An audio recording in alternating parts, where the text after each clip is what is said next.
guess. Maybe I'm like really loud now. Uh, no, you're not really loud. You sound like you're uh, delivering a message directly through the warp. All right. Well, I'm putting the backup footage on, which is us playing Gundam Evolution, where I Yep. first learned of the Turn A Gundam, which is what we're going to talk about today because we watched Turn A Gundam. We And sure did. we did. Actually, we finished it like a week ago. But yes, Turn A Gundam. You know what? I'll describe the first couple of episodes because we really liked it. I mean, first and foremost, we both Yeah, really like liked it. how would you rank it in your pantheon of Gundam series? Top five for sure. I think we talked about this, but definitely top. But that was like a couple weeks ago too when we talked about it. Yeah, But but like, definitely top five. okay, what like for reference, what are your other four? You know what? Let me split it between long form and short form. So like short forms like movies, OVAs, because I feel like those aren't exactly direct comparisons. Yeah, I'd say that's fair in But a then way. again, if we're talking just long form, it's in top three. It might be my favorite long form Gundam actually. I mean, I liked Iron Blooded Orphans a lot. I liked Witch of Mercury. I know that sounds like recency bias because those are like the most recent long form Gundams, but I've talked about the fact that older long form Gundams I'm not too keen on. The original series I know is very much beloved. Gundam Zeta is kind of beloved as well, but they just didn't. They're a little old. Yeah, especially that the first season, first Mobile Suit Gundam, it did not age well. Let's just say that. Yeah, G Gundam, I still vibe with, and I'm still curious to finish, but it didn't grab me nearly as much as Tone A did, kind of like off the bat. So yeah, it might be my favorite long form. That might be Yeah, a little bit of that's recency bias, but long form, I think yes, that is my favorite, and then top five of all time at least. oh, I would definitely say it's definitely in my top five for sure, for certain. Yeah. Being like the other ones being like Gundam 00, Unicorn, Seed, and Iron Blood Orphans. You know what? You bring up a good point. I Unicorn, I was considering as the OVA and putting it in short form, but I'd still say top three at least. Yeah, but here's the thing about Turn A Gundam is like it's so unique. It's so unique compared to every single other Gundam series that has come before and after it. True, but before we get into all that, do you want to read the synopsis? Because that might provide some context for why it's unique. For 2,000 years, a separate race of humans have lived on the moon. Known as the Moon Race, their technology is leaps and bounds above those that have stayed behind on Earth's surface. Now seeking to return to their original home, the Moon Race send three teenagers, Lauren, Keith, and Fran, down to Earth on a reconnaissance mission to test the viability of its environment. After spending a year on Earth, Lauren has become good friends with Sochi and Kihel. Kihale? Ah, daughters of the prestigious Heim family, and he looks forward to fully integrating into Earth society. But before Lauren gets a chance to make his report, the Moonrace launches a surprise attack. Earth's primitive airplanes are no match for the superior power of the Moonrace's mobile suits. However, in the midst of the initial attack, Lauren and Sochi uncover a long forgotten relic, a white mobile suit, the White Doll. As the Moonrace, Lauren is quickly able to grasp the basics of piloting it, but by doing so, he inadvertently places himself in the middle of a war. Yeah, that's basically the first couple of episodes. But yeah, so the show starts with these three teenagers arriving from. It opens on a very typical Gundam scene of space and mobile suits and coming down to the planet, and then we soon find that on Earth they're effectively 1910s.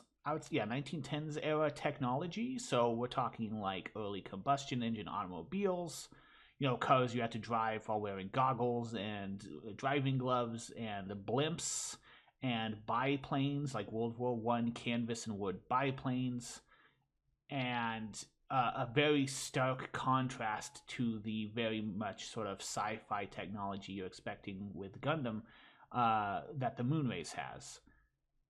And that Oh, right there is like one of the big reasons why it's so unique. yeah, you have these two separate factions that are have such a departure in degrees of technology between them that you Yes, normally don't get with other series. yes, and those first few episodes, I don't think they use the word mobile suit for like. I don't think a mobile suit shows up. I should say for like 3 episodes. The white doll does show up in episode 2. But does one pilot the white doll in episode 2, or does it just appear in episode 2? Well, it awakens at the very end of episode 1 into episode 2. Oh, okay, gotcha.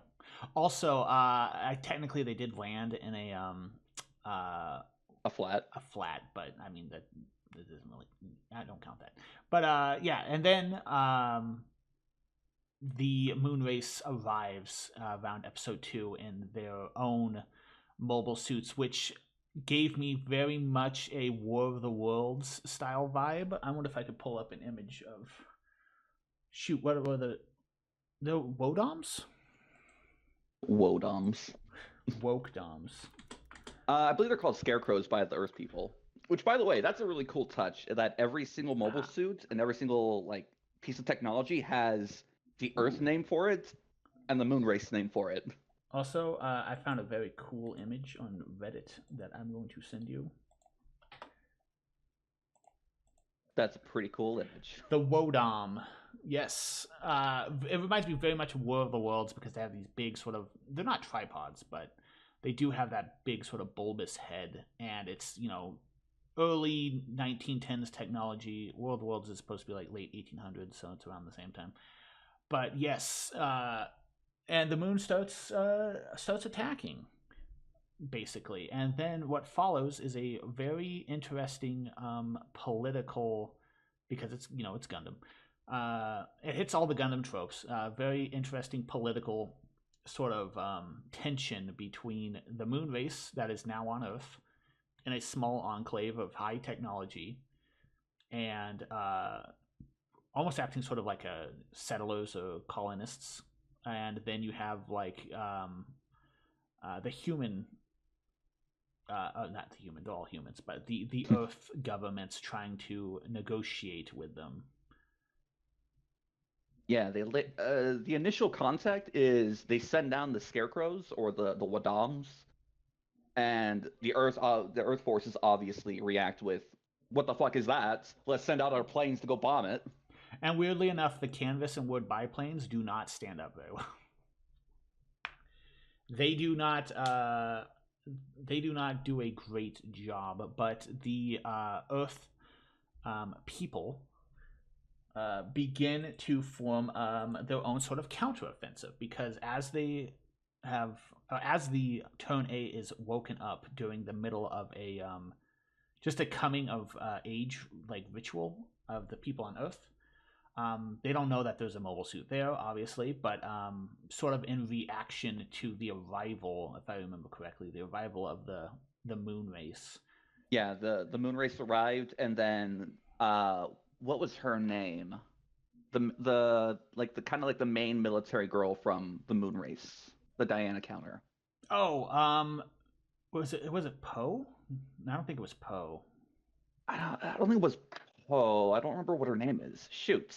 It was like I fairly forget- short though. It was like Poe or Hmm. But anyway, she is being attacked by all these planes, and she's like, "These primitive people are using planes to attack me and my mobile suits. Be gone, peasants! Mobile suit gamma cannon." yeah, she fires off a gigantic particle beam from her Wodom that not only obliterates the planes but also just like annihilates the city. Yeah, and then that awakens the white doll or the Turn A Gundam. Yes, which had been buried and sort of turned into a religious statue by the people of Earth because they don't know what a mobile suit is. Yeah. And then Lauren gets in the mobile suit. He does his fight. Standard child soldier becomes intertwined with the conflict and the mobile suit. And going from there, the one of the things I really appreciated about this show is that everyone kind of is pretty intelligent, so at least the main crew. Going from there, the Earth forces are like, well, if there's one buried here, one of the scientists or archaeologists, I guess he is, or engineers. Old man. Old man. They call him Old Man something, but yes, it's usually Old Man. And he's like, well, I'm gonna go see what else is in this mountain if there's other things. And sure enough, I need to find a Kapool image. Oh my god, the Kapool is like my favorite design out of the series. Which we will get into more heavy spoilers as time goes on, I think, because the Kapool's got some interesting backstory. If you are familiar, I think it has a similar design to something in Zeta, if I remember correctly. I believe it's kind of like a Zagok hybrid?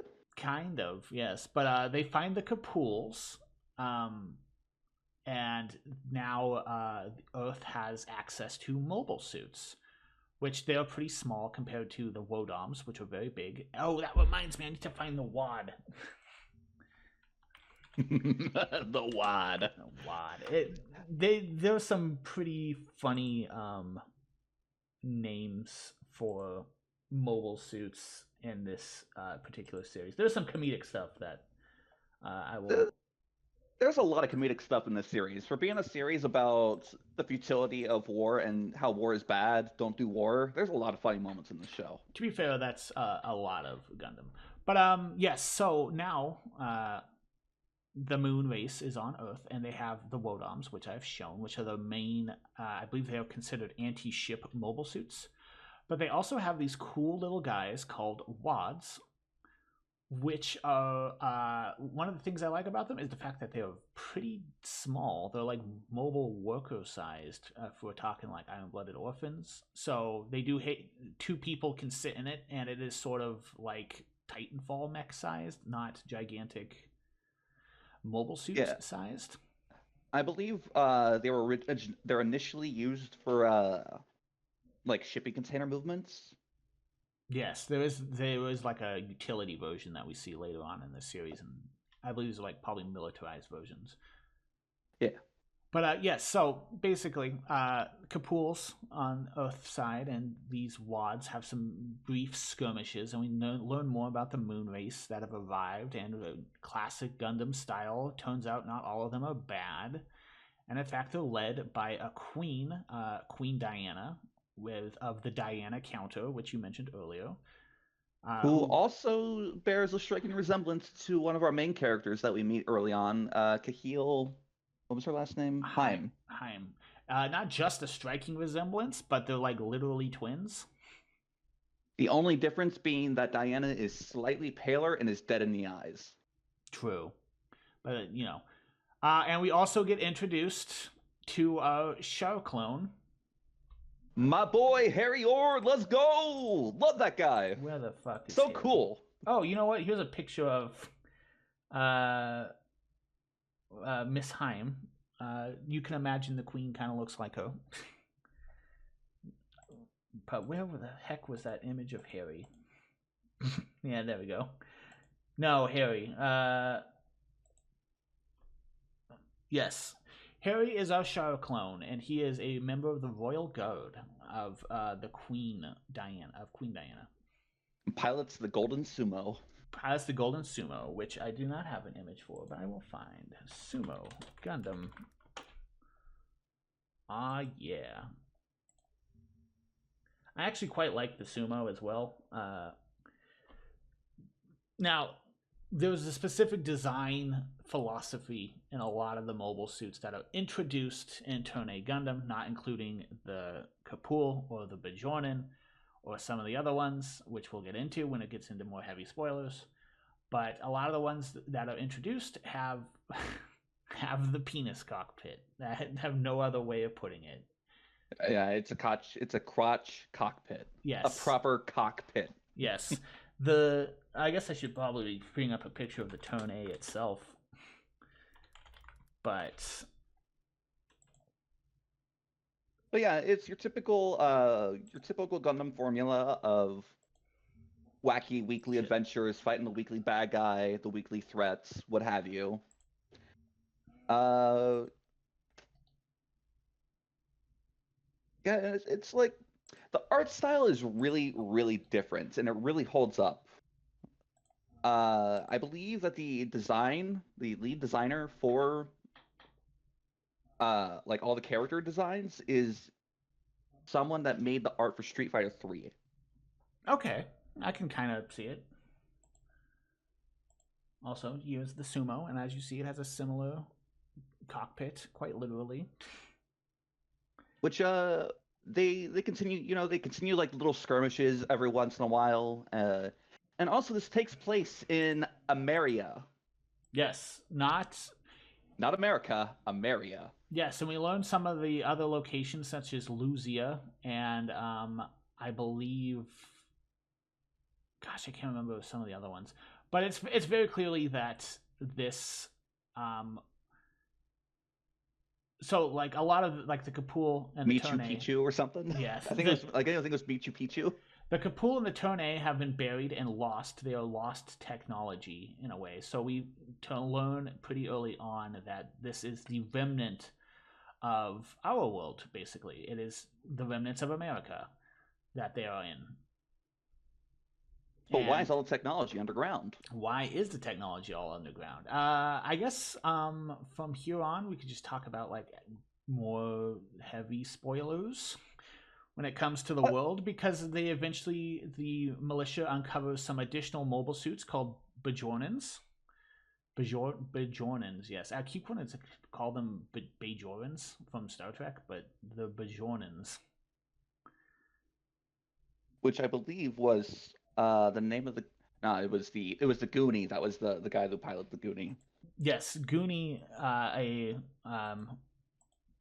militia pilot, uh, piloted some Bajornans. Where's that Bajornan picture you gave me? It's in here somewhere. Ah, there we go. So, I guess let me find a picture of the Bajornan, and you will start to see what we might be talking about when it comes to spoilers. Yeah, because the Bajornans showed up, and it's like, Wait a minute. whoa, okay, what's going on here? Hold up. Wait a minute. I've seen this before. I've seen this before. This looks a lot like another mobile suit, another very popular mobile suits. Perhaps. So the Bajornan is named after, I believe, the king of Luzia, King Bajornan. Bajorna? Bajornan. Some sort of lord or governor. Yeah, I believe he's the leader. And it's like, wait a minute, this kind of looks like a Zaku, but it is found by the militia, and the militia give it a localized name, much like the Kapul that they named and might have looked familiar. It is actually a design from previously in the Gundam franchises. And you're like, wait a minute, that's kind of strange. I guess maybe they're just kind of like hinting at the fact, like, oh, this might take place after, very far in the future, after like Universal Century. So that's kind of cool. And as time goes on, they find a Xeon mobile suit carrier, and you're like, okay, for sure. And then at some point, there is a character that is from the moon that goes, they are using Zaku's. This refers to them as Zaku's. They weren't from the moon. They are a group of race people that have lived on Earth that kept the memory alive of the previous generations. Yes, so they're moon aligned, I should say, but they weren't from the moon. We actually come to find out that a lot of the people on the moon are very old, because they're kept in cryostasis for long periods of time. For example, Queen Diana she had a lover that went to Earth. I believe a couple hundred. I don't know if it was a couple hundred years, but it was definitely multiple generations before the current population. I Because believe I believe what the character said, the person who was the son of, I think his name was William something. Will Game. Will Game. Yeah. I believe it was like his great grandfather. Yeah, so it was like three generations before, and Queen Diana looks the exact same. She's not like eternal or anything, but she had a lover that came down to Earth, and they had a grandchild named Will Game that she encounters again. Well, they didn't have a child together because she No, had to yeah. leave. They did not have a child together. Her lover had a child with someone else on Earth, presumably, and they just kind of lived out their life on Earth. Yeah. Yeah. We also find out there were some other people that were sent down from the moon on that mission. I forget her name, but it is Will Game's fiance. She was from the moon as well. One of the new arrivals, I believe. I believe she actually arrived with Lauren's group, because I watched that intro scene again recently. And multiple flats actually land at the same time, so I think she might be one of the. And also later on, when they come back to the moon, spoilers, that there was a lady looking for her. But yeah, so multiple people from the moon, and they kind of infiltrate society in a way. I get, well, you know what I mean. They are among the Earth-born population, and as you mentioned, there was groups of people that their ancestors arrived many generations ago from the moon, and then they sort of form like resistant cells in a way. Multiple generations removed. Would you describe that as the same way? There's the group that was from the moon that left children on that stayed on the planet, ended up like going into like a tribal tradition of whenever the moon is out, you eat dumplings and dance around and sing songs under the moon. Yes, it's sort of like this, like a degradation of the. I don't want to say degradation, but like the alteration of the original ideals over many generations, as like a game of telephone gets. It reminds me of that it's like one of those military jokes of a general walks up to a pair of people that are standing next to a bench, and like, why are you standing guard here? Oh, well, we're standing guard here because the people before us stood guard here. Oh, so he goes and asks them, why do you stand guard here? Oh, we did it because the generation before us did it. Okay, I know someone who ran this base for a long time before I got here, so I'm gonna go ask him. And he goes to ask him, and he's like, oh, so that bench paint still hasn't dried yet? Oh, yes. And it's just like that kind of a similar situation where it's like they come from the moon and they have traditions based around the moon. Yes, like if they hold on to the legacy of their great grandparents at this point, probably, and they're the ones that refer to the Bajorans as Zaku's, so they clearly have some knowledge of mobile suits. For most of this conflict, most of the story up till this point has been clashes between Earth militia with their Bajorans, their Kapuls, against the Wodoms from the moon, along with the Wads. And also, at some point, Queen Diana and Miss Haim, the two lookalikes, met up at some point, and as kind of a practical joke, after they became a little acquainted, they're like, what if we just swapped? What if we just changed places for a day? Wouldn't that be silly? Wouldn't that be wacky? Oh, Diana, you're such a scamp. Yes, and they're like, I believe it's the exact quote. Yeah, and they're like, okay, that's pretty funny. I can pretend to be the queen of the moon, and you're from Earth. I can kind of see how Earthlings live. But of course, they get interrupted by I don't remember what, but they do get interrupted, causing them to go their separate ways. Now swapped places with an Earthling pretending to be the queen of the moon, and the queen of the moon pretending to be kind of just a normal person on Earth. Which is actually like great. I really liked that arc because they both get to see how the other side lives. Yeah, Um, and you have what was the name of the girl that becomes we haven't talked on Gwen at all. Gwen. Oh, Gwen. Oh, yes, Gwen. Yeah, we haven't talked on the pain in the ass of this series. He's The thorn on. in the side. He's all right. Okay, so yes, another character, Mister. You gave me a picture of him. Uh, he actually very early on, um, He's the reason he was the one that contact was able to contact the moon. I believe he contacted like the advanced forces with and radio. is trying to like strike a deal with them in order to become like the capital like gas station of the way stop of between the moon and Earth, basically. Yes, I think he's trying to broker peace, broker a deal with the moon people because he specifically wants to try and have them settle in the Sun Belt, I believe it was, which I assume is like Southwest United States, North I believe Mexico. just like the southern general area. Yes, where he's like, we'll give you this territory since you're returning from the moon. And he, as a inventor, I believe he invented multiple airplanes and airships and vehicles and stuff. He's a smart guy, sort of the Nikola Tesla of this generation, but with way more charisma. Yeah, and even kind of like setting the tone of the difference between technologies is like you have Gwen in the room-sized telephone talking to people from the moon. Yes. I believe actually at some point Nikola Tesla said that he contacted people on Mars, but anyway. Um, but yes, he's the genius of this generation, but he is still a person of his time. So he's very much interested in moon technology and wanting to broker peace.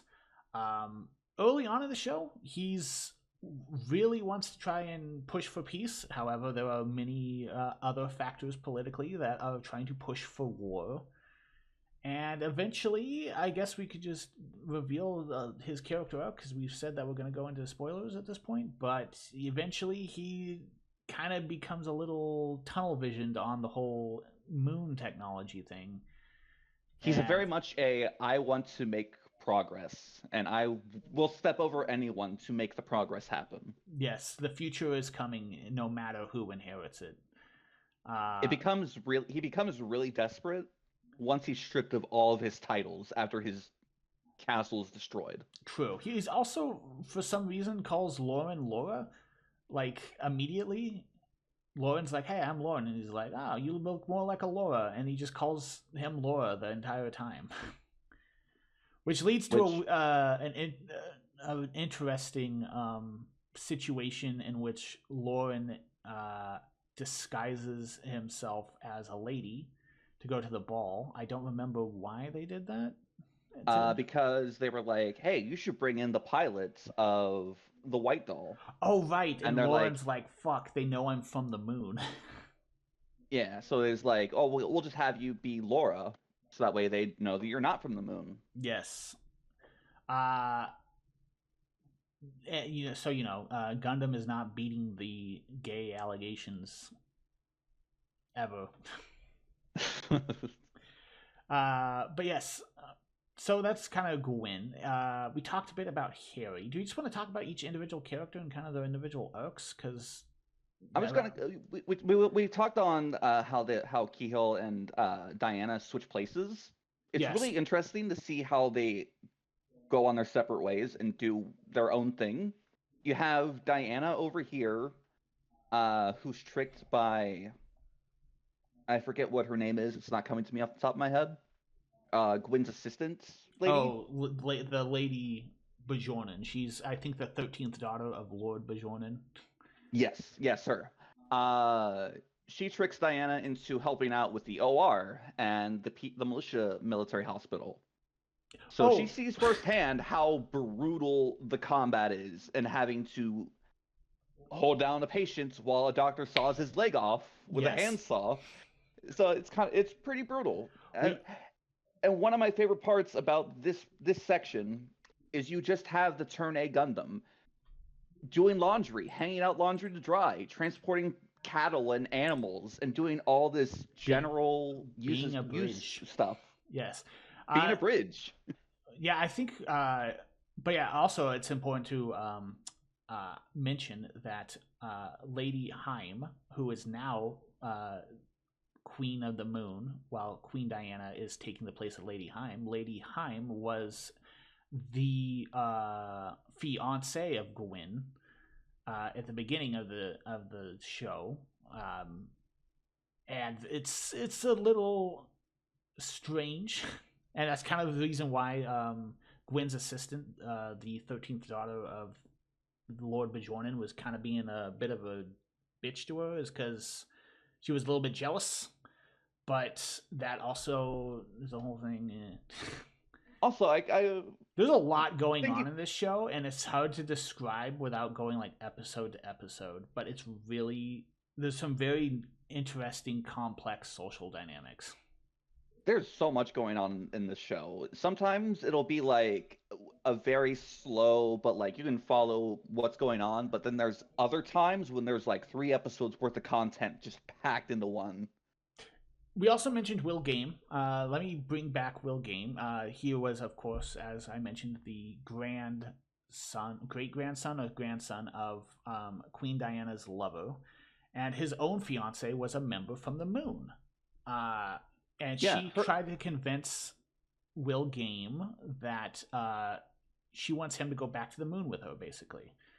And the best way of doing that is to side with people on the Moon, which led to a pretty brutal yeah, battle. Titeth, Hallel? Titeth, that was her name. She had Yeah, a Titeth, she's like, hey, you've been digging around so much, and you found this not not GM gun tank type thing. he. You should go to the Diana counter, It wasn't offer it just. to them. It was not just the GM. It was the spaceship, as well. Right, there The was also the buried. He spaceship. found the buried spaceship. He was like a miner, and he found it in another location of the spaceship. The militia, of course, is like, we want that spaceship because that would allow us to go to the moon, where our enemy is from, and do what we need to do.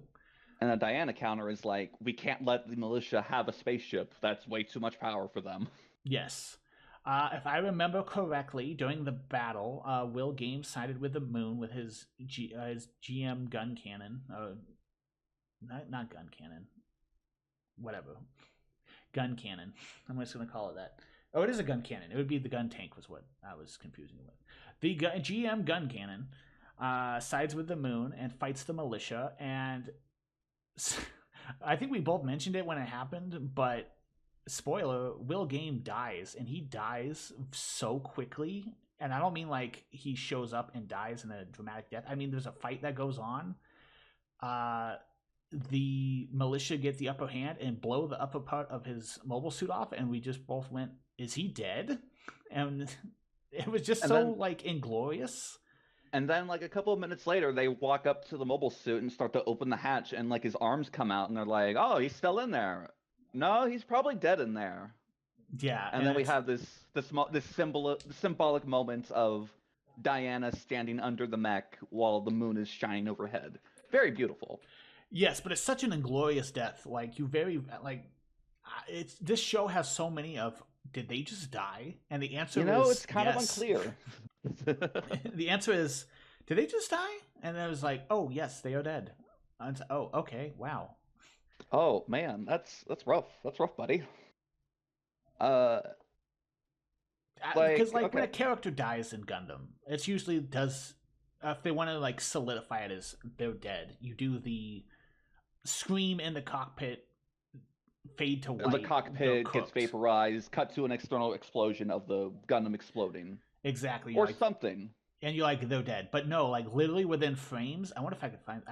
If I can find the scene, put it up here. Me, Yeah, watch this. watch this shit. Oh my Jamie, God, is he dead? Jamie, pull up Will Game's death. And it's like, what is? Did he just die? And it's like, yep, he's dead. And it's like, well, okay then. Tetif, what's her name? If I Yes, Teteth. She goes on to be a bit of a pain, doing her own little hijinks. And in much the same way, later on in the show, she gets shot in the head after Lauren does like a judo flick, judo tosses her over the shoulder. She's falling, gets shot right in the head, and it's like at the moment that happened, you're like, did she just die? And it's kind of unclear because at the moment Lauren's eyes glow red, and then he does the flip, and then she gets shot through the head, which is like, oh, she got shot in the head. But then in the next scene, the bullet wound is missing. So it's like, did she get hit with like some sort of like new type mind break powers? And then there's Midgard like skulking around, the most evil looking motherfucker in anime. Yes, Midgard is a agent of sorts of a rival moon faction, which is more set on, I believe, overthrowing Queen Diana. He was sent to Earth by Agrippa Maintainer, who wants to maintain separation of the Earth and the Moon. Yes. So, first part of this show is very much Moon Earth politics. Later half is very much Moon politics, which have its own thing. Where basically there is a subfaction of militarized Moonanites. I don't know how best to describe them. Moonanites that are much more set on conquering Earth by, excuse me, I have hiccups, by force. Yeah, because they're a military faction that's been practicing military drills for a couple thousand years at this point. Yes. So it's like, what are we going to do? Not do military stuff? We've been doing military stuff our entire life. True. Now, going back just a little bit. Yes, please. There's so many characters, and I want to give each one their own little. We're gonna miss a good handful of characters. Like, there's so many good characters in this show. There is not a single character where I'm like, they could have used more time in the spotlight, or they kind of fell a little flat. Like, every character seems to like do their part and do their part very, very well. Yes. Like, you have, what was his name? The guy who shows up in like episode 10 or 13, who's like the JoJo character as you described. Oh God, what was his name? Yes, gosh, he offers some interesting lore insights too. Here, let me find his name real quick, because he's also a very, very critical character. I was gonna say I could pull up an image of him, but I don't want to like pull up every character in the show. But yes, Coronander. Coronander, yes. Coronander shows up and has a bit of a tussle with Lauren, where you get the infamous, since when does a Gundam have a mustache? Which, by the way, he knows what a Gundam is, and he knows that he's lost to a Gundam before. Yes, we'll get back to that. He is sent by the moon, presumably, I believe, sent by the temporary moon government that's kind of being puppeted by that militaristic faction that we were talking about. Yeah, he was some sort of military prisoner sent by Agrippa. Yes, he wants to cause a big old ruckus on Earth. And so the most important thing about him, I would say, is the fact that he mentions he knows what a Gundam is. He says Gundam specifically, and he mentions that he lost to a Gundam before. And we will get back to that, because that is super important later on. It's kind of important to the story of Tone, but much more important for the lore, I guess. Oh, yeah. And he also has his two jobbers, Jacob and Bruno, which Jacob and Bruno, they go places. Their character arc is an arch at this point. They go from serving with Coronander, fighting the Tournay, to working with Tetith to assassinate Queen Diana. Oh, they did. I forgot to that then working with a militia as pilots in the Xeon carrier. Yes. To then going with the militia into space as the spaceship pilots, who then jump ship from them to go team up with Lauren. And then after that, after all the fighting's done, they make their own little troop, little puppet show attraction, and then they go back to the moon with Diana. They have such a good character arc. I love those two so much. I forgot. I have the image with the puppet show, and I forgot that kid that has Harry's glasses. Let's The talk kid about Harry.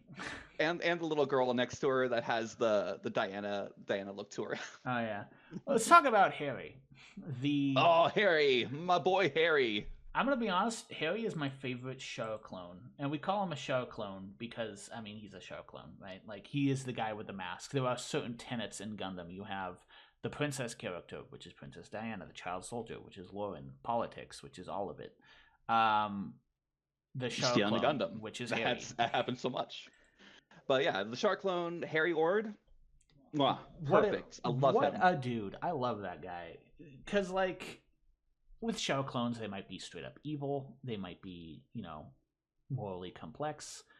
Harry is just what a guy. He's such a cool He's guy. he's just such a cool guy. He's a If you take anything away from this, it's that Harry Ord, he's the coolest guy ever. he's such a ride or die for Queen Diana. Like He's while Queen Diana is facing this militaristic opposition from the moon, Harry's like, nah.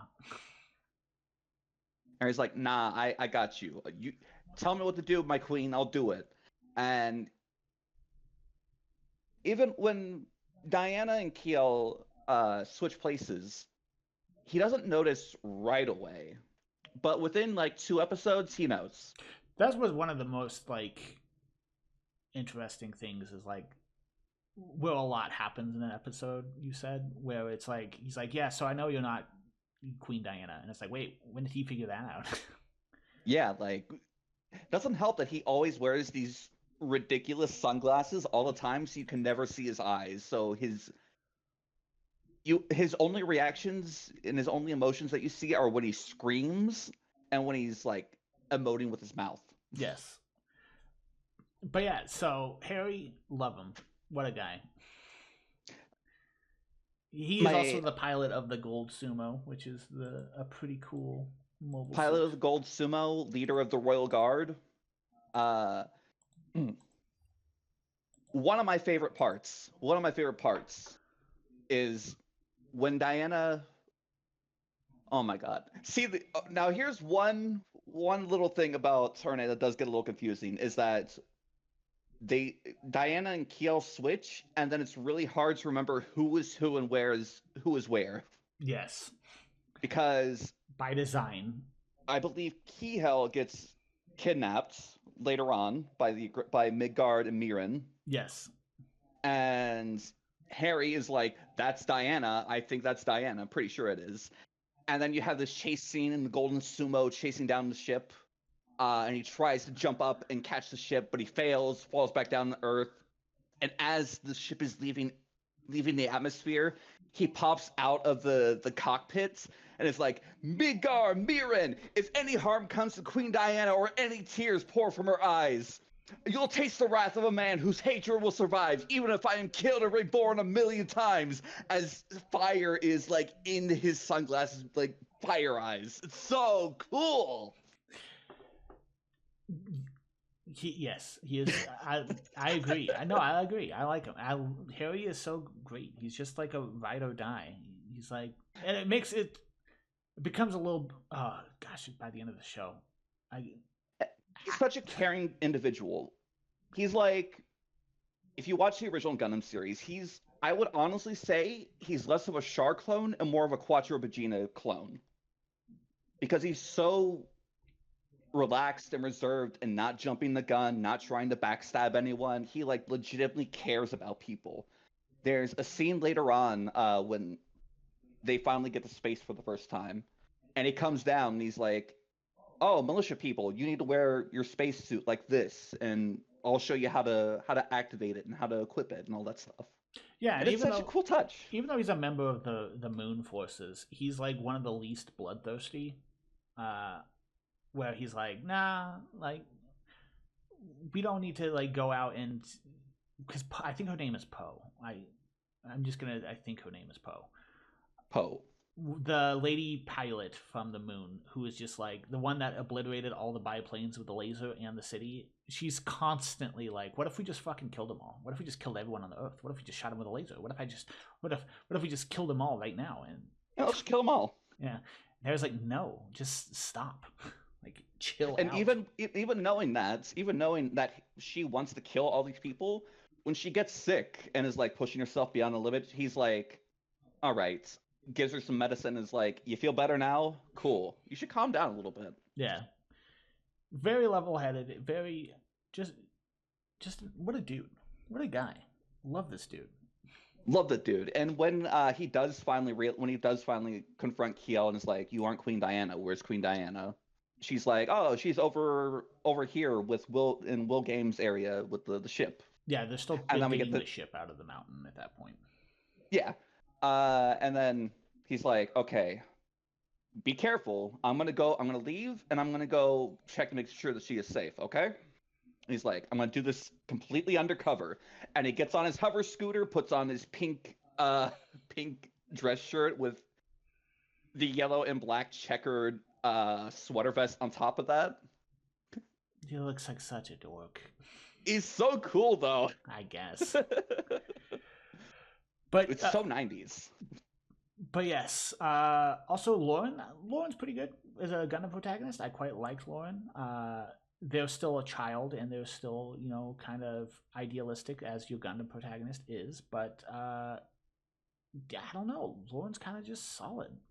Lauren's a very solid Gundam protagonist in the fact that he has ideals. He has ideals and he's willing to stick by them. And I think You'll have you have a lot of these characters that are like, "I really don't want to kill people, but beam mag dump into one Zaku 5 times." yeah. You know?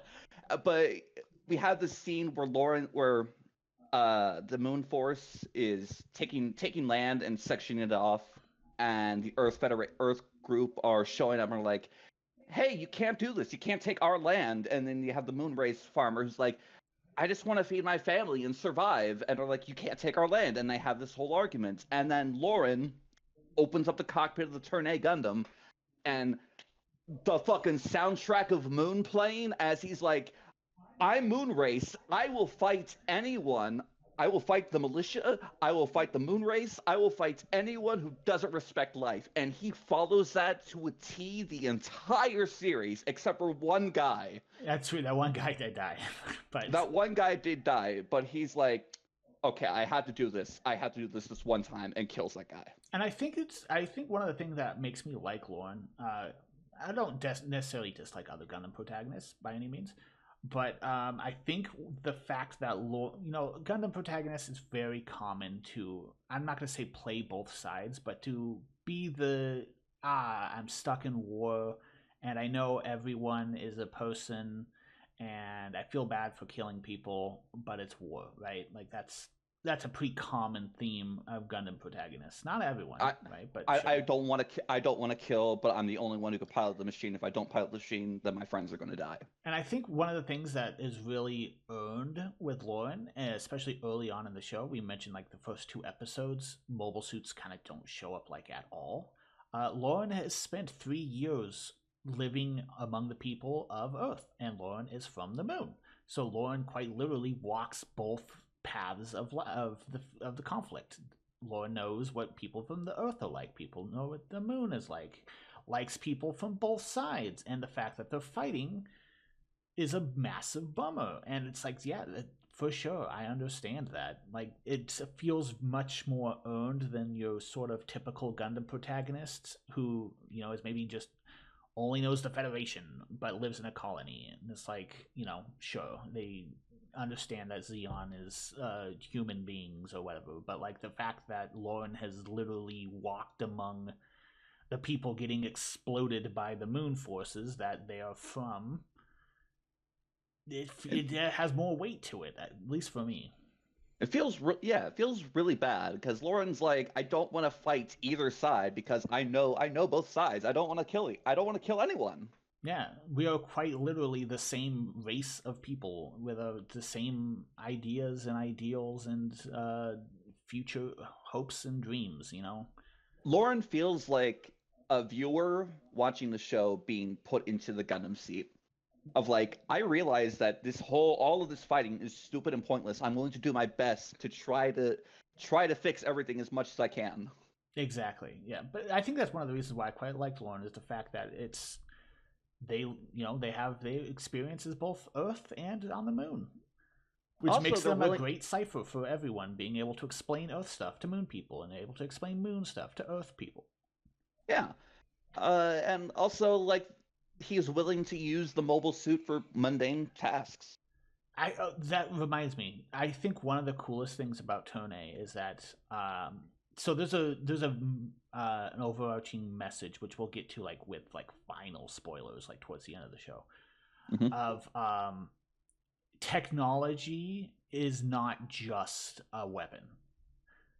Like obviously mobile suits are big giant killing machines by design. However, the Turn A, most of its activities are not just fighting. Like you mentioned, it carries cows in its missile tubes, it acts as a bridge, it washes clothes from the hospital, it helps with all kinds of mundane tasks along with a lot of the other mobile suits like the Kapool, and I'm pretty sure the Bajornan had more like mundane tasks that it accomplished rather than just obliterating people.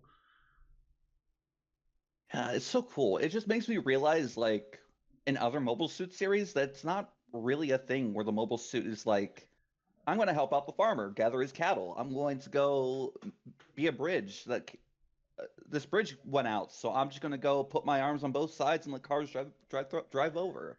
Yeah, it definitely feels like there's a message there of like technology is technology weapons, of course, but technology also improves the lives of people, which Gwyn kind of has a point when it comes to that. That better moon race technology could be used for good, but obviously it will also be used for bad, which is not good.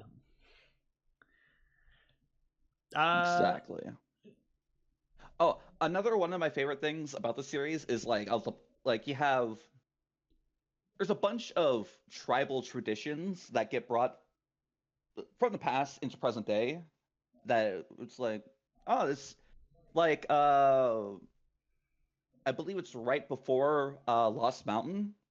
They're like, what's that cross on the tent for? Oh, oh, it's an ancient symbol of warding off attacks. yeah, it's an ancient symbol of warding off artillery shells. I think was like the specific line. Yeah, like it. And you look at it, and it's literally just a Red Cross building, like a Red Cross symbol that for like military stuff, like to indicate that this is a first aid station, There's which is really cool. this is gonna sound like a slight detour, but there was a YouTube channel by a guy who does a lot of sci-fi storytelling stuff.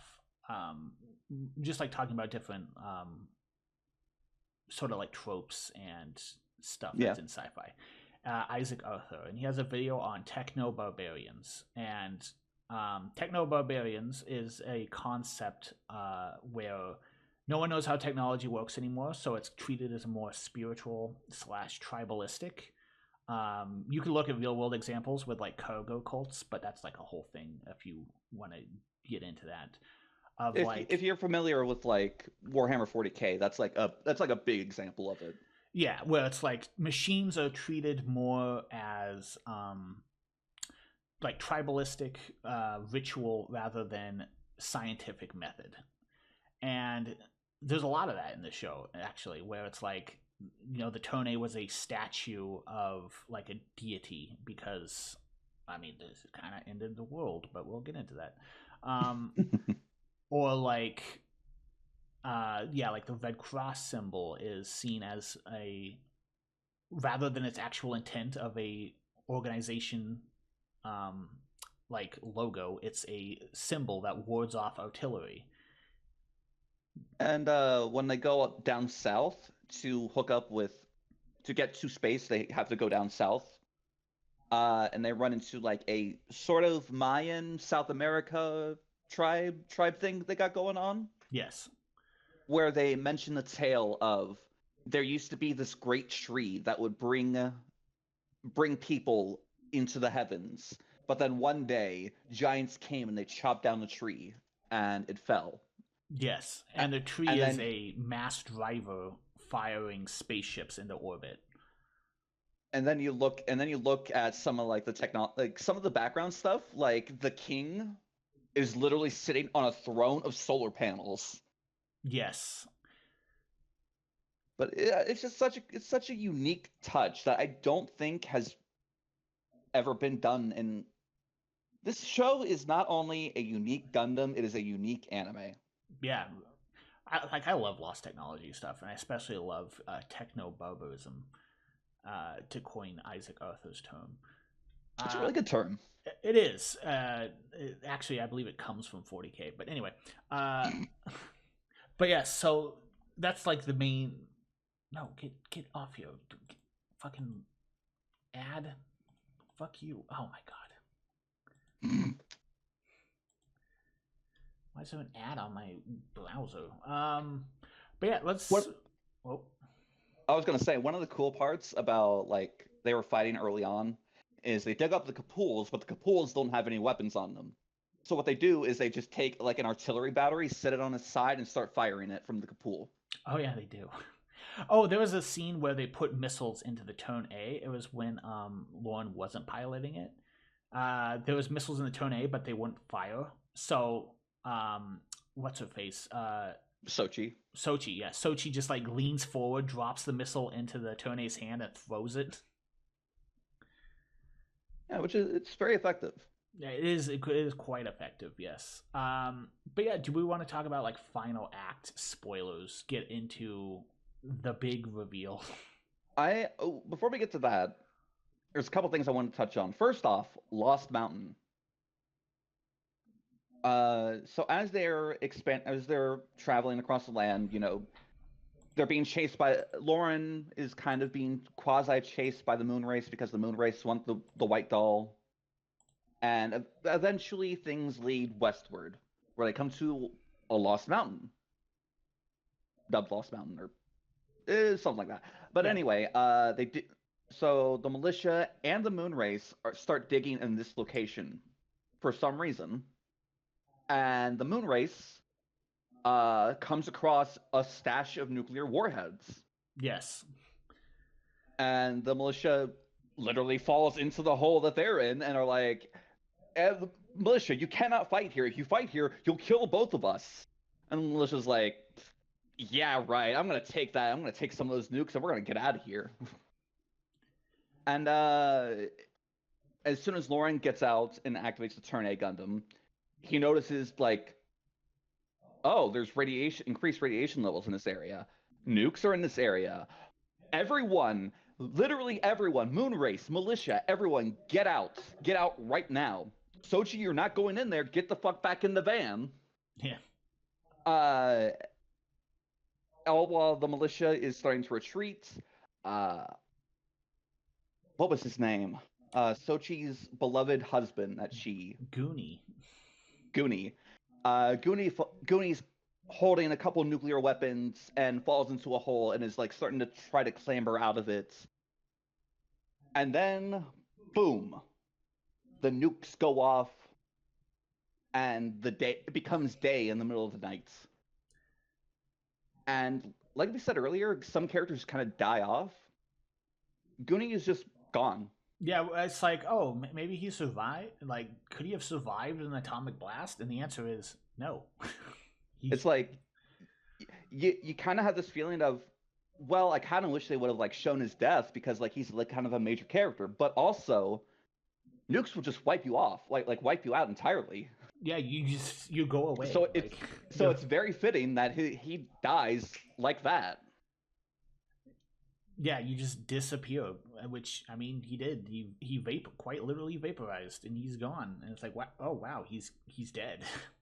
Yeah, and then shortly after that,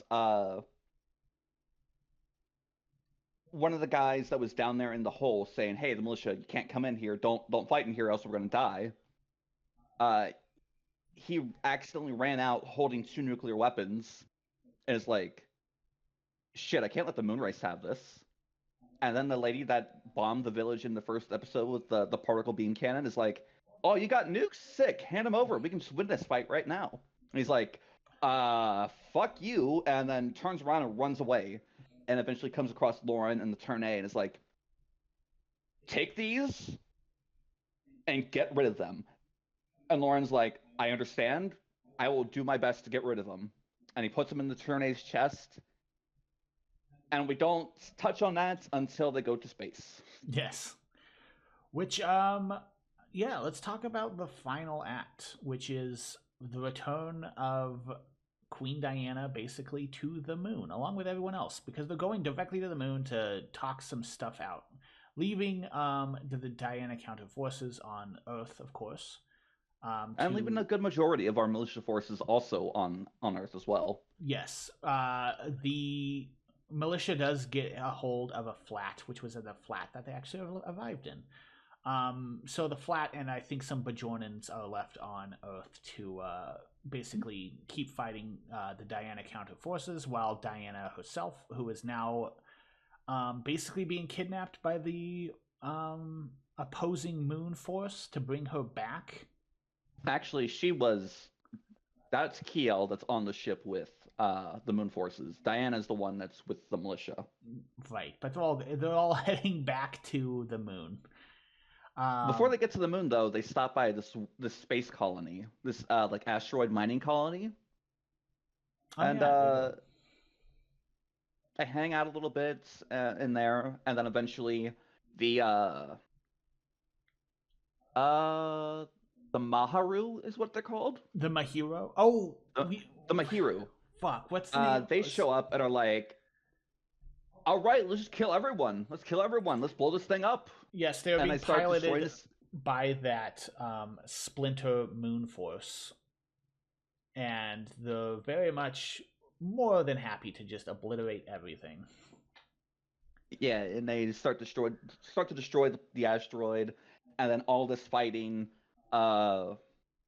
fighting causes the asteroid to fall out of orbit, and it starts to make its way towards the moon, one of the big capital cities. And you have Cancer and Muron. Yes, they are Uh, the tribals that we mentioned that are fourth generation moon race but living on Earth. yeah, they show up. They get with the Queen Diana and are like, "We're gonna protect you with our lives. We're gonna protect you, and we're gonna be your bodyguards." And they eventually get off the asteroid. Uh, they get a little bit clear of the asteroid, and Lauren's like, "Okay, everyone." Again, on all comms, is like, I have two nuclear weapons. I'm going to detonate them on the asteroid. Get clear. And then, like Sochi leans forward, the nukes come out into his hand, and he throws both of them, and it blows up the asteroid. Everything's saved. Happy ending, la di da. Except Cancer and Miran. They were they were not quite clear of the blast zone, and I they believe, yeah, drift off into space. Happy in knowing that Queen Diana is safe and is making her way back to planet as they eat dumplings and drink and fade into the distance. yes, and it's another case of, well, they might live, but They did not. they did not. Unless proven otherwise, they are floating off into space to die. But yeah, Yeah. which we arrive on the moon. Lauren shows Miss Heim, who is not Diana, Miss Heim, the village she grew up in on the moon, uh, which has whales, by the way. It's very cool setting for the Moon City, by the way. The Moon Society, and they eventually make their way to the capital city and the um.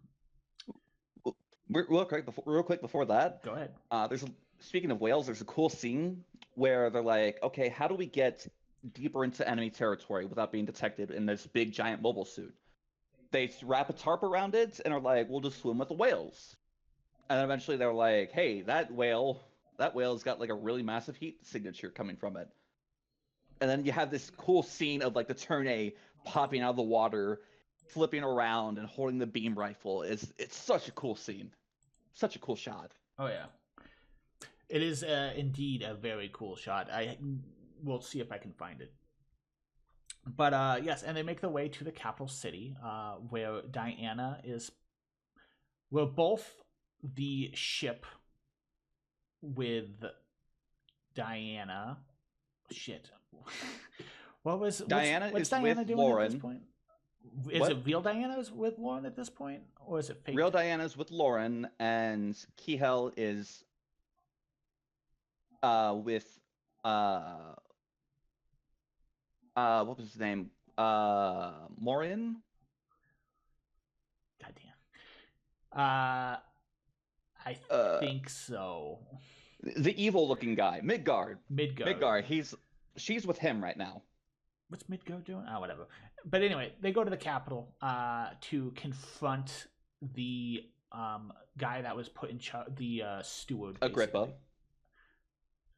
Oh yeah, it is Agrippa. Agrippa's the steward, who was put in charge of the moon while Diana was going to Earth, and be like, "Yo, what the heck's going on?" Um, and through a series of events, they make their way to find the archive of history, basically, of like, Agrippa, what are you doing? And he's like, basically, I will show you why He's I'm. like, I don't want there to be any conflicts. So there are people that have gone to the people that have gone to Earth. They've awakened their fighting spirit, and unlike Gurren Lagann, that's a bad thing. We do not want them to awaken their fighting spirit. So we're just gonna leave. We need to separate the moon and the Earth. Yes. And Uh, everyone's like, that's stupid. We're gonna go down to the archives and check out lost history, the Black Age, Dark Age, Dark yes. Age. I think so. Where we find out this does in fact take place after Universal Century by a couple thousand years. And in fact, I didn't know this going into Tone. So it was quite a surprise to me when I found out well, not all, most of the Gundam series take place in the same timeline.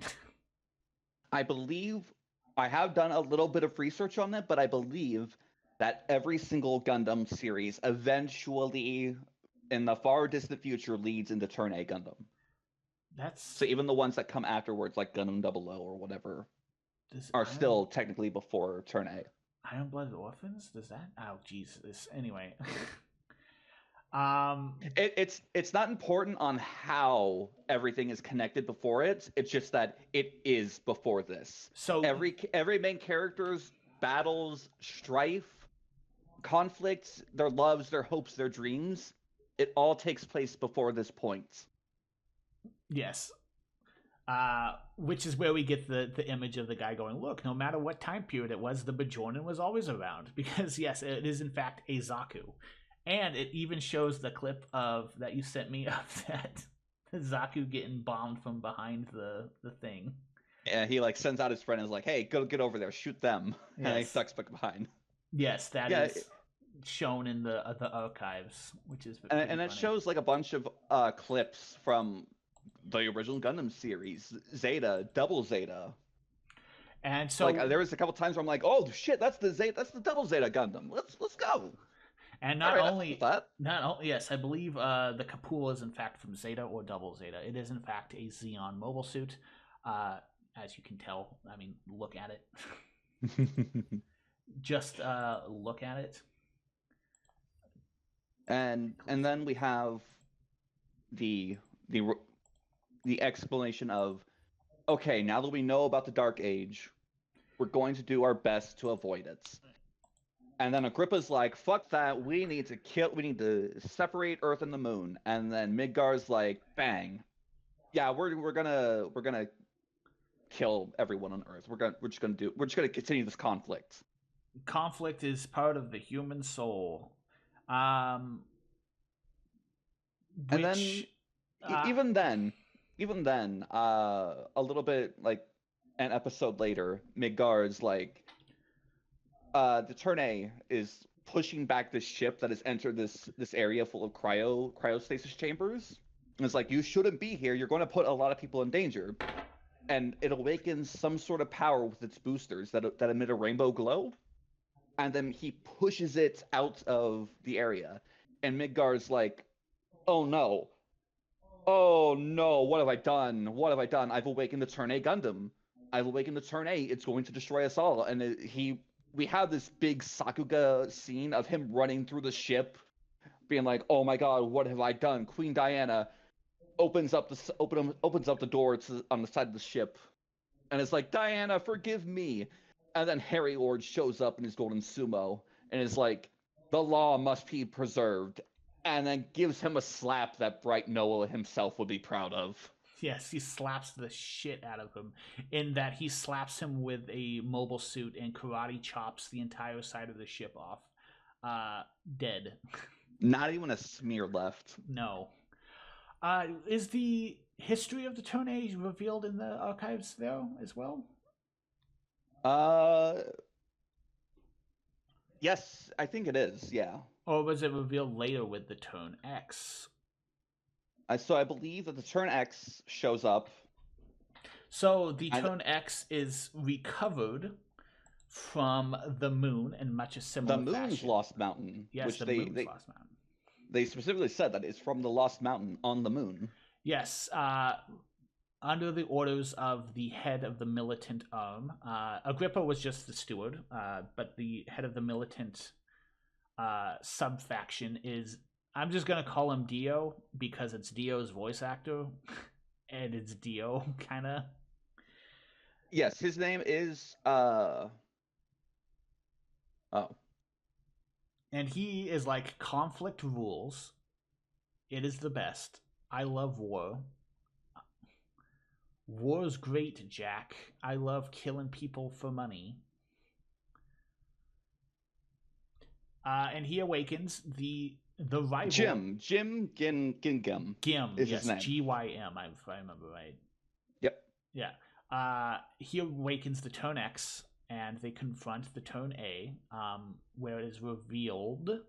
I'll just say it's revealed there that the Turn A ended the world.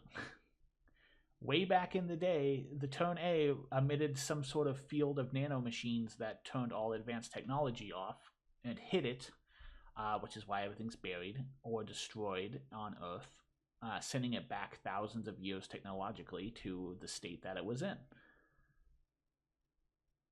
Yeah, and we even get like a little clip of the Turn A way back in the day, and it looks pretty different from what it looks like in the current show.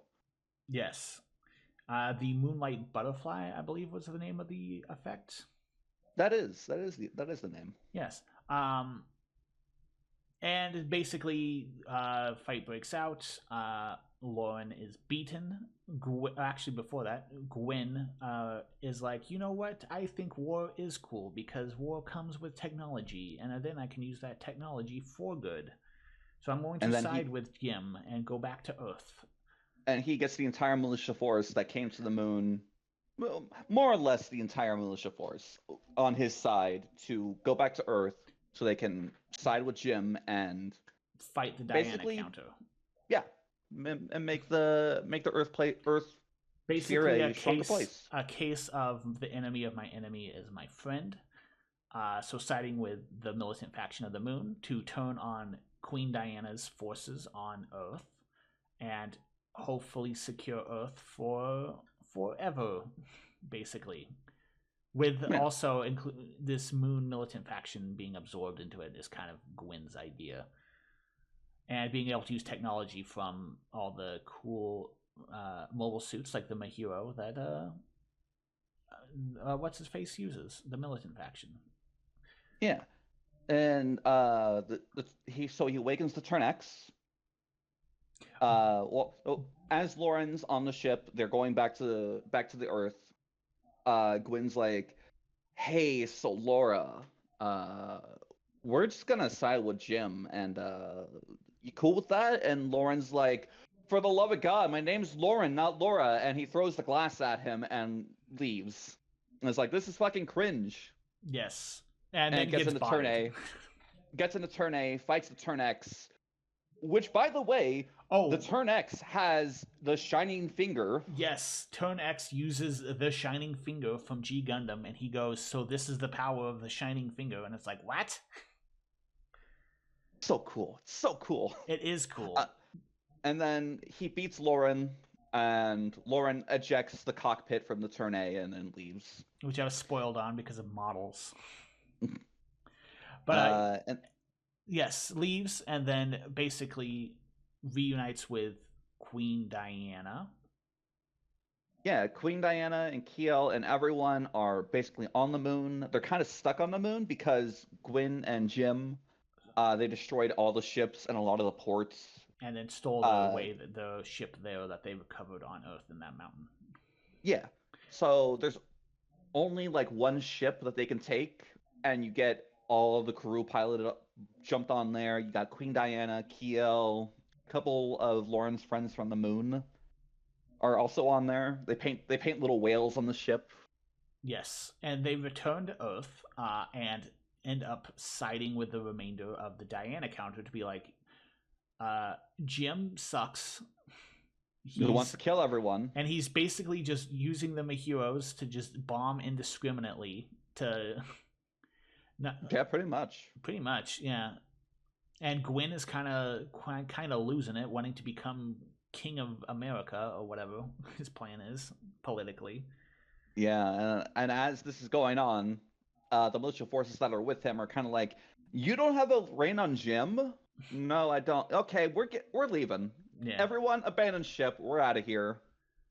which eventually culminates in the final encounter. Oh, right before that, I just want to mention this little scene between him and what's her name? His like spy pseudo lover The clown girl. political. Yeah, well, not the clown girl. The lady that's from Louisiana. Oh, Miss Bajornan. Yes. Yeah. Uh, Eventually she's like, if you love him that much, shouldn't you be the one wearing the skirts? The world isn't quite ready for me to begin the industrial revolution in the skirts, which makes me think personally that Gwen loves Lauren, but is Maybe. not willing to engage in that kind of a relationship due to the times and also like yeah, pretty much basically just because of the times. So, well, we could go circle back in like some final character thoughts because we'll Oh get yeah, there. yeah, yeah. Also, Corin, the JoJo character, as I referenced him, the war criminal that was defrosted, he had his own little arc throughout the show, which we didn't touch too much on, just for brevity. But he basically, it's the standard thing that I love of all the warriors coming together. Poe, the Moon Diana Counter Moon criminal. Nah, she's not a criminal, but she's a bit of a psycho. Well, Uh, she is technically a criminal because when she fires the particle beam cannon, the next episode she's like, "Okay, Commander, so how much prison time am I looking at?" Oh, about 5 years. okay, true, but basically, rivals to my favorite thing when the media has the rivals to allies. Ooh, cinema. Oof. Kino. Where now Diana Counter and the militia forces basically have to work together to fight the Turn X. And there's a sub villain, I will call him. He was one of the sub commanders under Jim, the big fat guy that piloted the Mahiro. Yeah. So he this is a multiple episode thing of him showing up, kind of to be like, blah, I'm the villain. Shoot at the Turn A. Oh, I've been defeated. Fly off. I'll get you. Right. In the middle of the fight between the Turn X and the Turn A, he shows up and is like, I'm gonna get you, Turn A. And again, going if, oh my god, did he just die? Within frames, Jim just goes, don't get in the middle of the fight, and just kicks the cockpit to pieces. Yeah, doesn't he like kick it and then like use the burning finger on it like effectively point blank? Yeah, I think so. It's like literally just like obliterated him.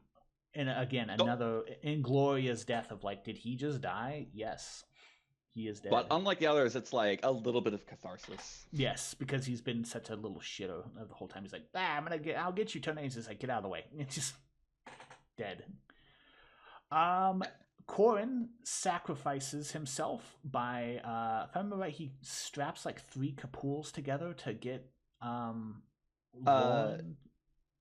so a little bit before that, we have literally everyone jumping on board to fight Turn X to stop the awakening of the Turn X and the Turn A.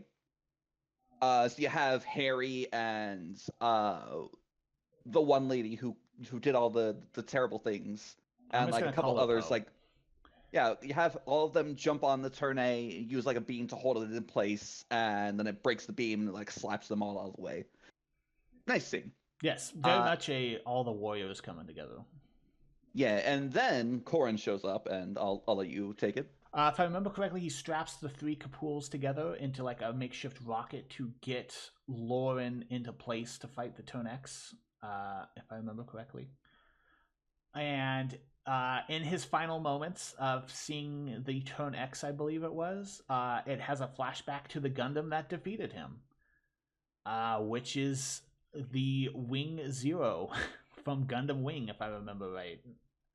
Yeah, the Wing Gundam from the Wing Gundam. Yeah, Which that's a lot of questions that are not really answered because he dies shortly after. But he apparently, dies shortly after, saying, "Lauren, you can make the Gundam do great things."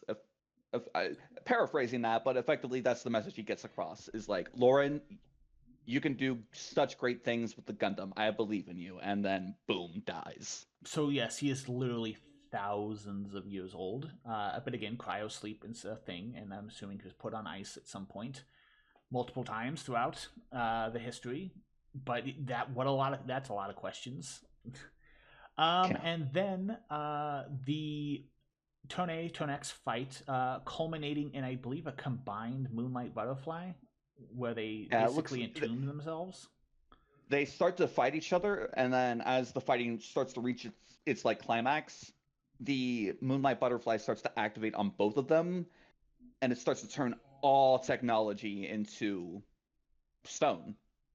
So then the Jim and Lauren jump out of the turn A and the turn X, and then Jim tosses him a sword and is like, "You used one of these before?" And Lauren's like, "A little bit."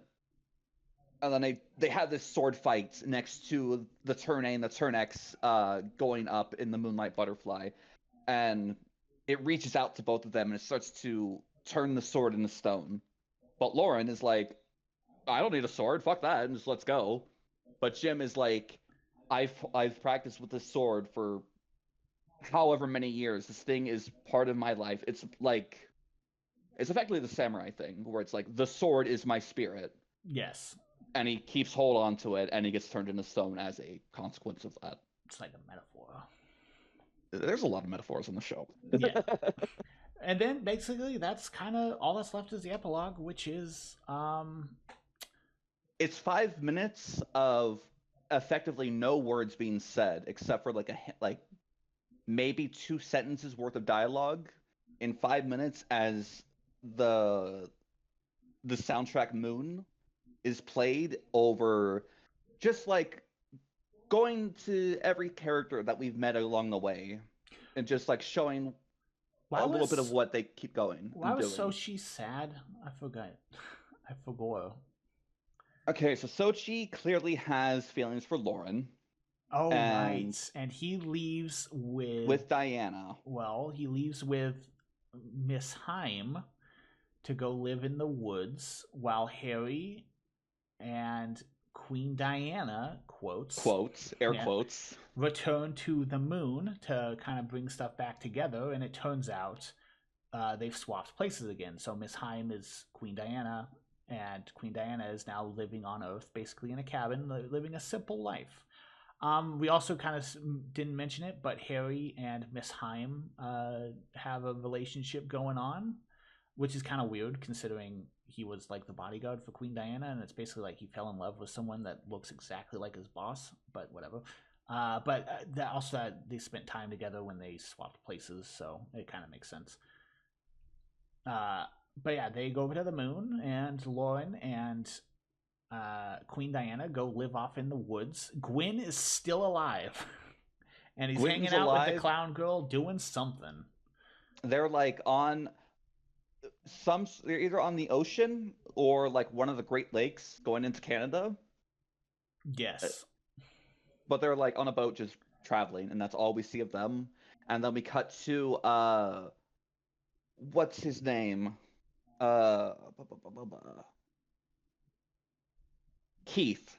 Is the other teenager that comes to the Earth with Lauren, sets up his own bakery, and it turns out that this lady that Lauren helps, like episode 20-ish, 21-ish, uh, it turns out that she's the mother of the lady that Keith married early on, There's a and then we lot get of this. like little character references that pop up out of the blue that if you're paying attention, Tenneth, the Oh my god. the lady that will game.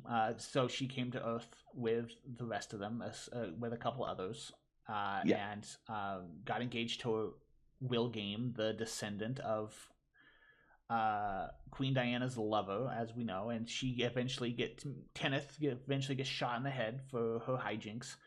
Um, Later on, and when they return to the moon, they being and Lauren and crew. yeah, and after like all the fighting settles down and everyone, all the militia and Jim leave, and it's just Diane and crew on the moon. Yeah, with like moon civilians, and Yeah, they're greeted by people from the moon being like, "Oh, you're back," right? And there's just this lady that's like, "Do you guys know what happened to a girl named Tenneth?" And like it's just like an off as like an offline of her in the yeah, background talking to someone else. yeah. You have you have some people being defrosted and waking out of storage, and like there's this one lady that's like, oh my god, daughter, you're older than I am, but you still cry like when you were a baby, and it's like, oh, that's so weird. That is weird, but yeah, And it's then like there's a like right before that, they had like Tennis mom steps out of the van and is like, "Does anyone know where Tennis is?" And I didn't catch that. It happened so quick. I didn't catch it, and you were like, "Oh, that was Tennis mom." I'm like, "What?" yeah. Tenneth has her whole thing of why she fucking she's a complicated character, but she kind of hates the moon a little bit, even though she wants to side with the moon because her mother was from Earth and taken from the Earth to the moon and was treated differently and like what's the like sort of disparaged because she was Earthborn, if I remember correctly. Yeah, that's effectively Yeah, the long and short of it. yeah. So there's her mom. Her mom's there out of cryo storage waiting for the return, but she's shot in the head on Earth somewhere. Yeah, And it's like, oh man, damn. And yeah, like the Donkey Bakery, which is named after the old lady that's just shows up in like episode 20, and it's like, oh, there's a bakery named after the donkey or whatever. It's like, oh, you're the old lady. Wow. And, oh, and like earlier there was like I think if I remember correctly, the bakery was owned by some by Keith. dude. No, it was before Keith. Keith was Oh, just the right, yeah, apprentice, yeah. And I think he marries the daughter of the owner. But like in the first couple of episodes, when the Moon Diana counter is fighting on Earth, there's like a whole like kerfuffle, and I think you see him get his shoulder torn trying to escape. And then later it's mentioned, Keith mentions, oh yeah, the owner of the bakery can't work the bakery anymore because he injured himself. He injured his shoulder trying to escape, right? And it's like, oh, that was yeah, him. That's crazy. Like there's so many like little like if you're paying attention, it's like, oh, that's that. That's what a neat little like not Easter egg because it's part of the story, but what a neat little detail that you could easily miss. hey, there's a lot of details in the show that are like, if you blink, you kind of miss it at times.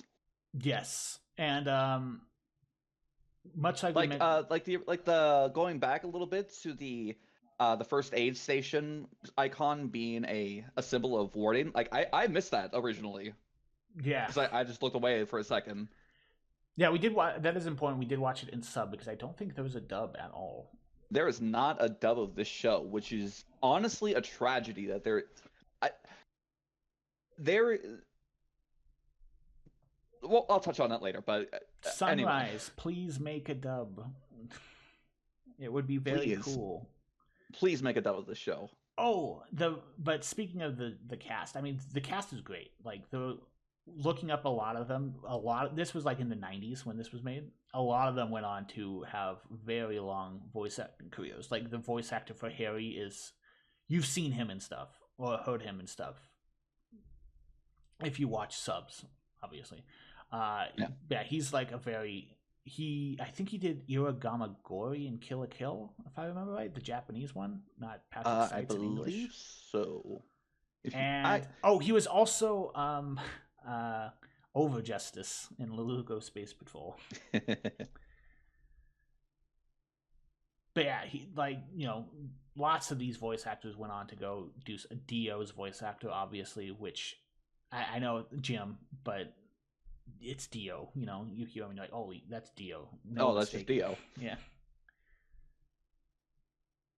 I Uh, I also like but yeah, the world operates in such a logical way. Like Earth people, when they encounter a mobile suit, they give it a name, right? They call the Zaku the Bajornan, they and call the Wad the the big Armadillo, the Scarecrow for the Wodom, because they don't no, know the there's even like a official little name. interaction. There's like an even little interaction between Sochi's friend and a moonrace pilot.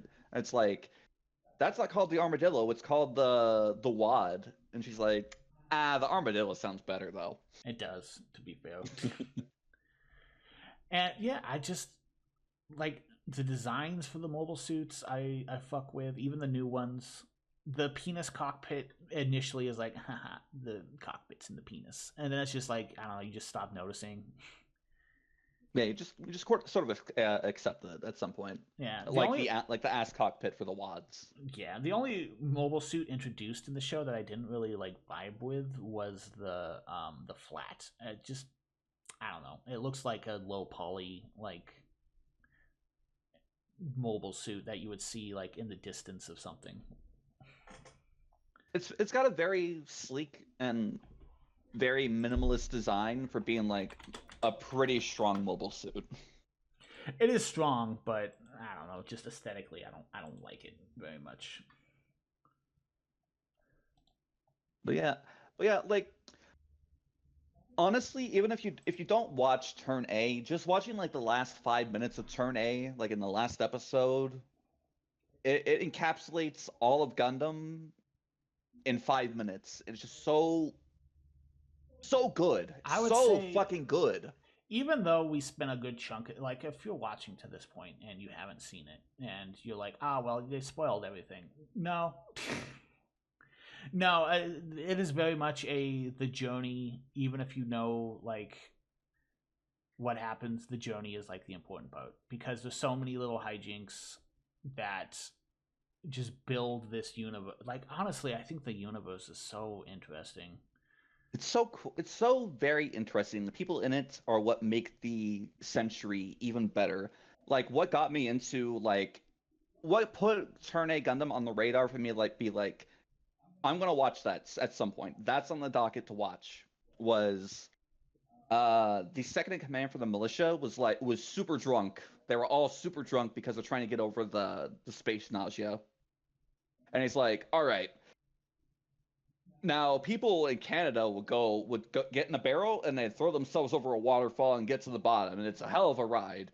I'm gonna be the first person to do it from space. So he gets into the barrel. No helmets or anything on, and it's like, all right, seal her up and send me out. And they throw him out into space to fall to Earth in a barrel. And then Lauren's like, what the fuck, guys? You can't do that. And then goes out in the turn A, brings him back, and he's got some mild hypoxia and some eye burning, but he makes it okay. But it's just such a human moment, you know? Yeah, and you're like, why would he do that? That's stupid. And it's like the dude lives in the 1910s. Basically, he doesn't know what space is. This dude last year didn't even know what a mobile suit was. This dude may have seen a car. Maybe. Maybe. But yeah, it's like, I don't know. I love like the little fights between the militia where they're like using like field guns and like parallax range finders and like World War One biplanes to try and take down mobile suits. It never works really, but like it does look really cool. it works sometimes. Like I can count the amount of times it works on one hand, but it works. Sometimes. Like they would one of the pilots as they're in Machu Picchu and they're getting on the rail cannon to go to space. He's like dropping a bomb on a mobile armor head, and it like messes with the targeting and it misses its shot. Speaking of, what were those mobile armors called again? They had like four O's at the end of their name. I think I recall like I don't remember what they were called. Uh oh yeah, but like as he drops that and then hits it, and then he takes the plane and starts to board the ship, crashes into the ship, and then Sochi's like, did you really just try to fight a mobile armor in a biplane? Like maybe I did. Yeah. Correct. Yes, the correct century. But you want to know?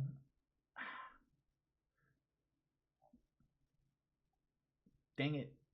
Oh, the Mutawoo. Muta woo. Yes, the Mutawoo. Which is a pretty cool. It transforms, which is it's a really cool design. Yeah, there's a lot of cool like little extra things. Like I love when the mobile suits got like the little extra, like the sumo having that sort of booster skirt that I use it a couple times for like extended flight. I think looks kind of neat. And then when they use it in a fight as like a weapon, like they'll just detach it and have it fly into the enemy, which is really cool. True. They use the big Gundam ball and chain, which kind of makes way more sense in this context than the original context. The Gundam hammer, I think it's named. Yeah, and what's really funny is that like you have Sochi in the background being like, I want to fight to avenge my dead father," and she's every weapon that they pull up is like, she's like, I can't use this on the Kapul, what the fuck?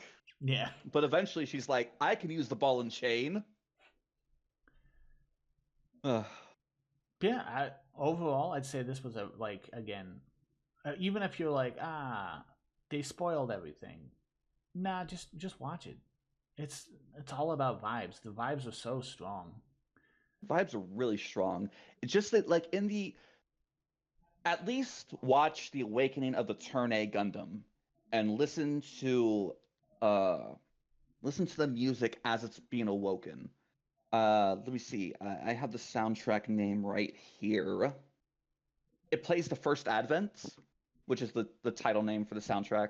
But it plays that, and you have this.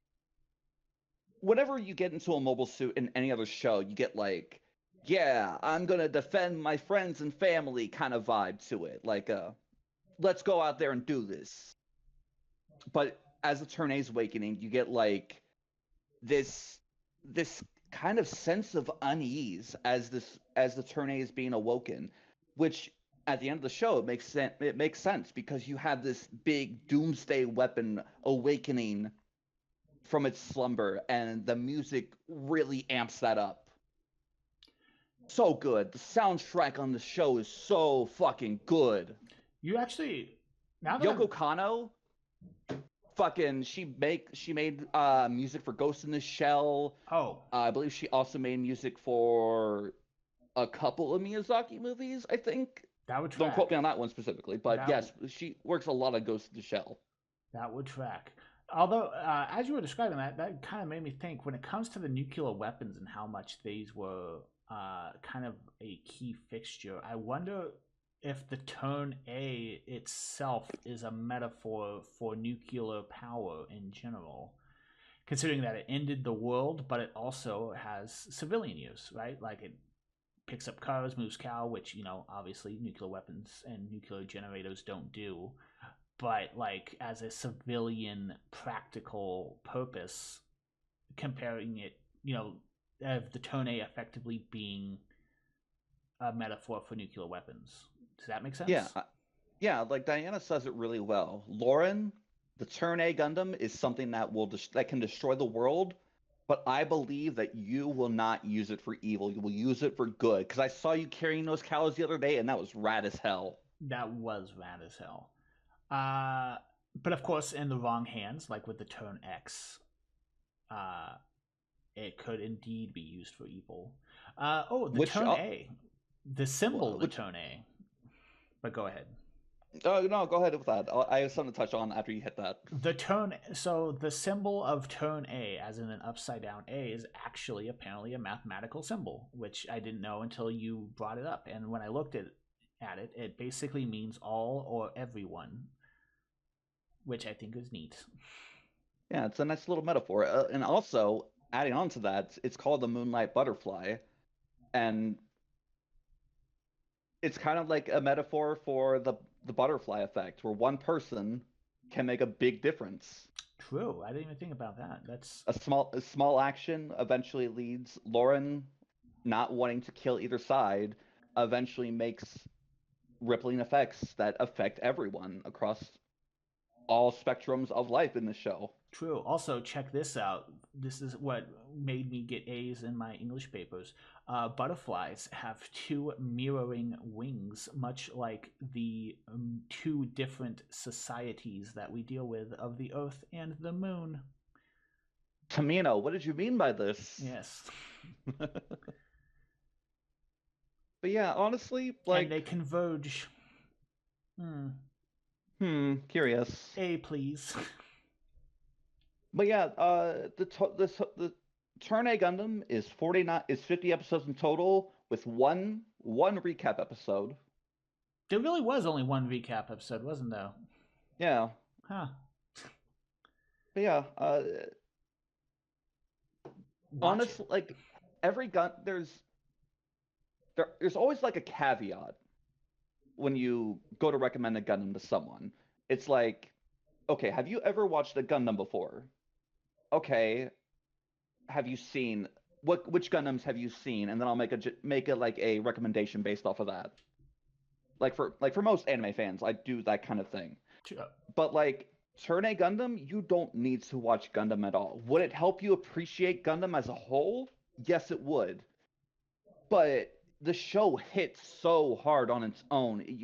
I don't want people to be like, well, I haven't watched other Gundams before, so I'm not going to watch this one until I watch it. Watch Turn A Gundam. If you take anything away from this, please, please, please watch Turn A Gundam. No one talks about the show, and it really, really should be talked about a whole lot more. Yes, even the Easter eggs that we talked about, the numerous Easter eggs in like the deep lore and the world, and well, I guess the world doesn't matter.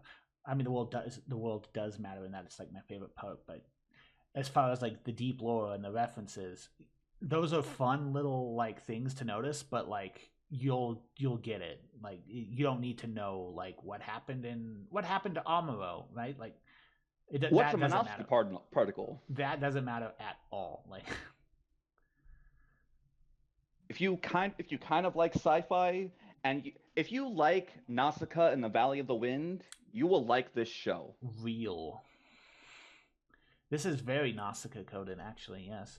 If you like sci-fi and you have like a partner that doesn't like sci-fi but they like Victorian era stuff, you know, you have a wife or a girlfriend that likes 10 Downing Street or something. Boom!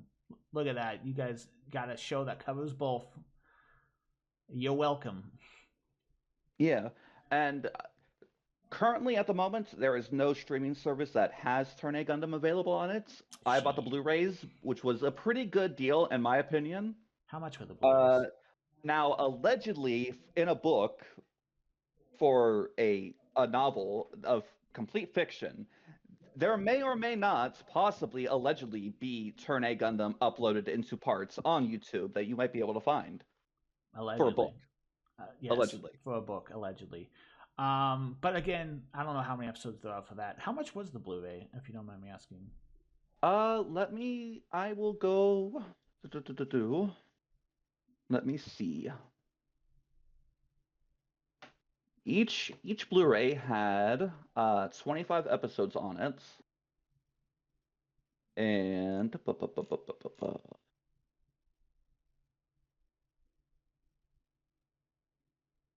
ooh, okay. So at the moment, this is a little bit more than what I paid for it, but as of the time of recording this, it's $60 per collection of 25 each. So like 120 for the full thing. Yeah, for the full thing, which you could probably wait for it to go on sale and then get it, but honestly, I feel like it's worth the price. Honestly, I mean, yeah, I, I might not watch this for a year or two, but I will eventually come back and watch this again. yeah, I, I'd I can probably come guarantee back you that and I will watch this again. watch some parts for sure. Yeah, overall, I would say big recommend. Big recommend because it's talked about so little and because the world is very interesting. It is definitely not like any other Gundam. So even if you are a quote unquote seasoned Gundam watcher and haven't seen it, you'll still appreciate it because while it does hit on all the Gundam tropes, of course, uh, it is unique enough that um, you'll just vibe with it. I don't know how else to describe it. It's all vibes. Even like I said, I want to continue to hammer the point home that even if you think all of it's been spoiled by watching this full video, nah, Nah, man, nah just go. though. You could just even watch like the last 5 minutes, and the last 5 minutes are just this end. The ending to Turn A Gundam is probably my most favorite Gundam ending. It is My really second good. favorite, my second favorite being Iron Blooded Orphans, but for totally different reasons. That being like everyone dies in Iron Blooded Orphans, and everyone But yeah, so good, very peak cinema, peak Kino. Absolute Kino Central. But yeah. Any final So, thoughts? first off, when the Turn A and the Turn X are fighting on Earth, you have the split second frame of the "Hey shit ass" as it's like pulling back its arm to punch, I've showed that. Yeah, I've definitely showed that a couple times on. Yes. where it's like, I don't know, it's just really funny it's so surreal to catch memes in their natural environment. It's so fun. uh, but I was gonna ask, which opening did you prefer? Did you prefer the Turn A opening, or did you prefer I liked the first one because there's a very weird visual of Miss Heim and uh Queen Diana like repeating into infinity and like looking down at Lauren, and I don't know why. There's really nothing in the show that like conveys that energy, but for some reason it feels so weird and like eerie.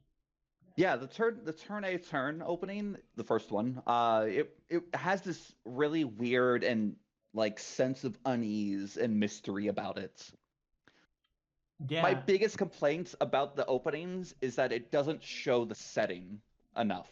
it really doesn't. Like, I would love for there to be like a couple minute or like a minute opening that shows like the biplanes and working alongside and fighting, maybe even like the mobile suits, because it gives such a good idea. You could just show someone it and be like, look how neat this setting is.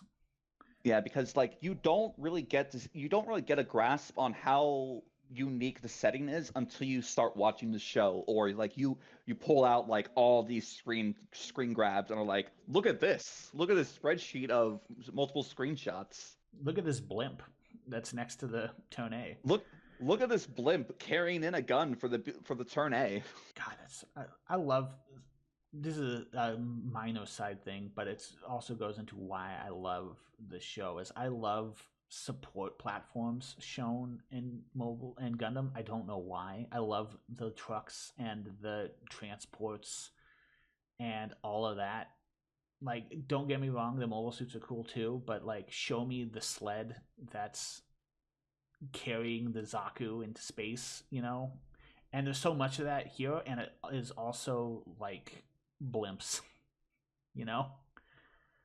Yeah, it's like all that advanced weapon platform and assisting stuff, but like in the 1910s technology with Yes. blimps and airplanes and Armored big cargo cars. trucks. Yeah. And boats. Like World War One battleships and stuff. Even like just straight up like ships with sails on them. There are ships with sails, yeah. But yeah, I need to hammer. This is like the fifth time I said it, but watch it. We did not spoil it nearly as much as you might think. We did not touch on as many. We could literally sit here for another hour and just gush about how much we love the show. But please, if you take Please, one thing from this is watch Turn A Gundam. please, I want to talk to people about Tone Gundam, but no one's seen it. And to be So fair, yeah, until I didn't even know Tone existed until like Gundam Evo. where it's like, oh, this Gundam does a sumo toss and has butterfly wings. That's weird. That is weird.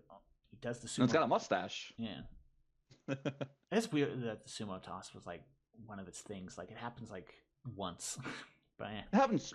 To be fair, it happens like twice, but one's like the overhand toss, but in the other one's like the two-handed like toss and kick, which is Yeah. what's in Gundam Evolution. Yeah. So, uh, like you said, it's in your top five. It's in my top five. Yeah. That was. Turn A Gundam. Uh, so yeah. What are we gonna talk about next time? F91. Gundam F91. So tune in next. Well, it's gonna be now for us, but I don't know when. Turn in next time for Gundam F91. We'll talk about that and gush about that Also, for a while. if you have been watching and you're like, "Wow, that game footage of Gundam Evo looks interesting," hey, there's a playlist on this channel of us playing Gundam Evo. That's it. Gundam.